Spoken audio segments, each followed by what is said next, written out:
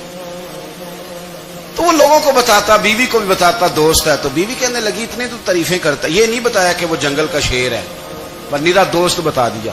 بیوی کہنے لگ گئی کہ تو اتنا جو اس کا ذکر کرتا ہے تو کسی دن بلا نا, بلا کسی دن تاکہ اس کی دعوت کریں.